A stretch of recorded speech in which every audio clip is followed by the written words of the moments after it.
Celtics Post-Game Live is presented by your New England Ford dealers. Built for America. Built Ford Proud. The Celtics, who had lost 4 straight, go into Minnesota on this Saturday and get a big-time win, despite being severely shorthanded. Welcome in here to Celtics Post-Game Live, presented by your New England Ford dealers. While it does nothing for the Celtics, who are locked into the 7th seed, it does something for their mentality. As for who the Celtics will face in the play-in game on Tuesday, we still don't know. The last day of the season tomorrow is going to be absolutely bonkers. But right now, we're going to hear from Jayson Tatum. Put up a game-high 26 points in this game. He caught up with Chris Forsberg just moments ago. All right, here with Jayson Tatum. Jayson, Brad said before the game that you and Evan Fournier both went to him and sort of said that it was important for you to play in this game. What were you trying to accomplish out there, especially as you start to get ready for this play-in tournament?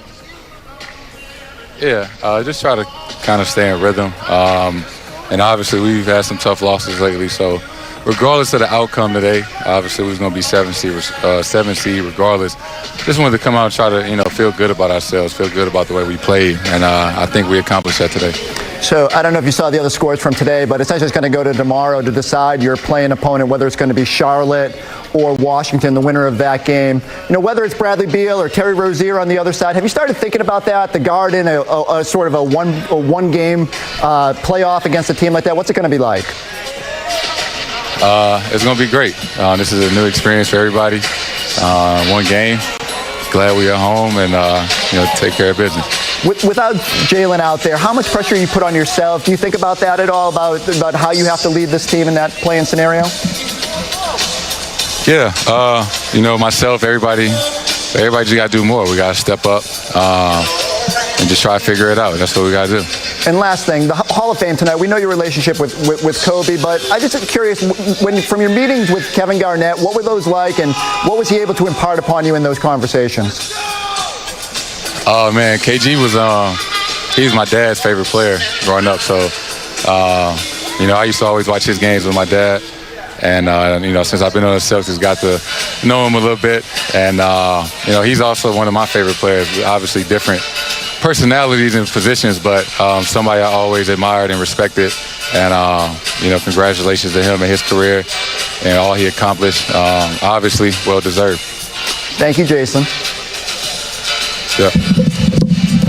Love hearing that from JT. I'm joined now by Scal, who was on the call. We got Kendric Perkins as well. We are going to go through what happened with the Hornets and the Pacers shortly. But first, let's focus on this game and the Celtics getting a 16-point win.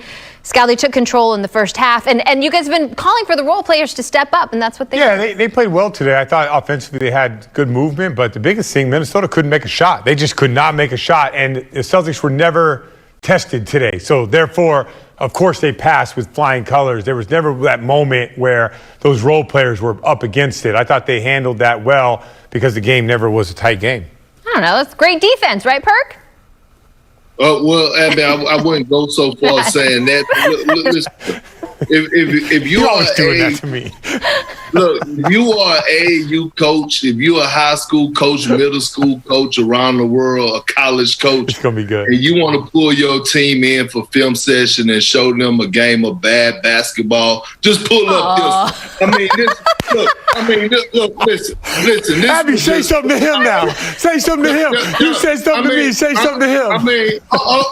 Look, listen.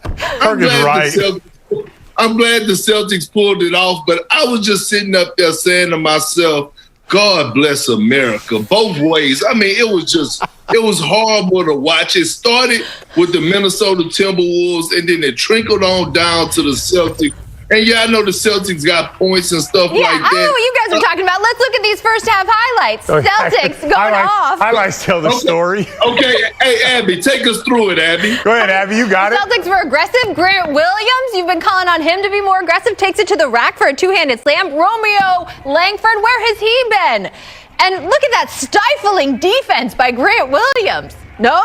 You guys don't like that? No, Romeo in transition, up and under, over, around. You got it. Hey, Perk. That was a nice cut by the rookie, At the beginning of the game, when they got the microphones turned up all the way on them rims, they would clank, clank, clank. Yeah, the Celtics did start 0 for 6. But then they heated up. Jayson Tatum got it going. Some nice action, ball movement.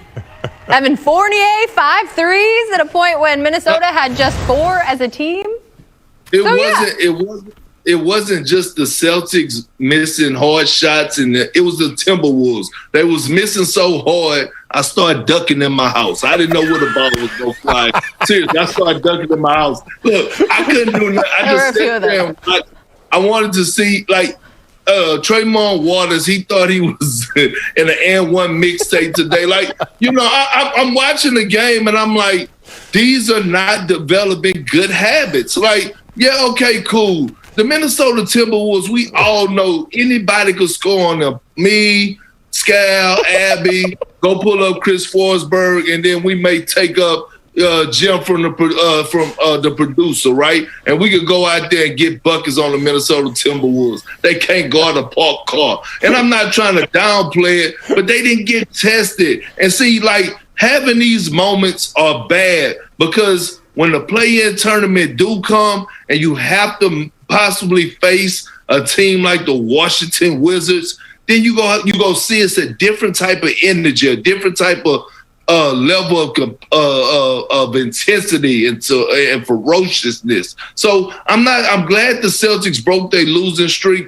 But Abby, look, if you're going to sit up here and justify and tell me what you were watching today was good basketball, Abby, you and our friendship is over with. Okay? I was not trying to say that. I am sticking by what Brad Stevens says every day. A win in this league is hard to come by, and the Celtics got a double-digit win, so I'm going to take the W. Let's give the people what they really want. Especially this season. Let's give the people what they really want. Yes, let's go around the NBA. The Wizards were idle, so we didn't get to see Brody, but there were games that mattered, and we're going to start with Charlotte.